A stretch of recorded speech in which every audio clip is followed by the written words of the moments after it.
இன்றைக்கு மாண்புமிகு முதலமைச்சர் அவர்கள் வந்து ப்ரெஷர் கொடுத்து இங்கே இருக்கக்கூடிய டிஜிபி பொறுப்பு டிஜிபி உடனடியாக ஒரு பேட்டி கொடுத்து நாங்கள் 2000 போலீஸாரை இப்போ கரூருக்கு அமைச்சிருக்கோம். எதுக்கு நீ இப்போ அனுப்புற?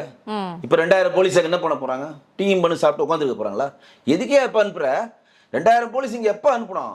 நாங்கள் எதிர்பார்த்தது 10,000, ஆனால் 20,000 போய் 30,000 வந்துருச்சு. ட்ரோனில் இப்போ ட்ரோன் ஒன்று வாங்கி கொடுத்துருங்கல்ல அந்த மாதிரி. நேரமாக ஆகதான் மக்கள் அதிகமாக கூடினா அப்போ நேரமாக நீங்கள் டியூட்டி முடிஞ்சு நீங்கள் வீட்டுக்கு போயிட்டே இருப்பீங்களா? நேரம் ஆகுது, டியூட்டி முடிஞ்சிட்டு போவீங்களா? ஒருத்தர் தவறு இழக்கிறாரு, ஆனால் உயிர் வந்து அது தாவேக்கா உயிராது, தமிழக மக்களோட உயிருங்க அது. நீங்கள் எங்க தாவேக்கா விஜய்ன்ற கான்செப்ட் உள்ளே அப்படி இருக்கீங்க? இருந்தா கூட உள்ள போலீஸை உள்ள கொண்டு போயிருந்தோம் அப்படின்னா கூட, அவ்வளோ போலீஸ் இருந்துச்சுன்னா கூட இந்த அசம்பாவிதம் நடக்காம இருந்திருக்கும்னு நினைக்கிறீங்களா? அதாவது போலீஸ் வந்து நல்ல கேளுங்க, தமிழ்நாடு மக்கள்கிட்ட ஒரு பெரிய சிறப்பு அம்சம் இருக்கு. நீங்கள் சும்மா அப்படி ரோடு நடந்த பேர் போலீஸ்காரன் பார்த்தா உங்களுக்கு மனசு படபடக்கும். போலீஸ் சொல்றதை 99.9% கேட்பாங்க. ஒருத்தர் 2 பேர் கேட்காதுன்னு விடுங்க.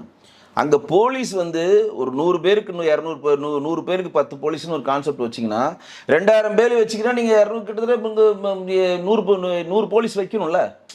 நான் சொல்கிற பாயிண்ட் நல்லா புரிஞ்சுங்க. 10,000 பேருக்கு உண்டான போலீஸ் தான் நீங்கள் இறக்கிறீங்க, ஆனால் 30,000 பேர் வந்துட்டான். அதற்குண்டான போலீஸ் படை எங்கன்னு தான் நான் கேட்குறேன்.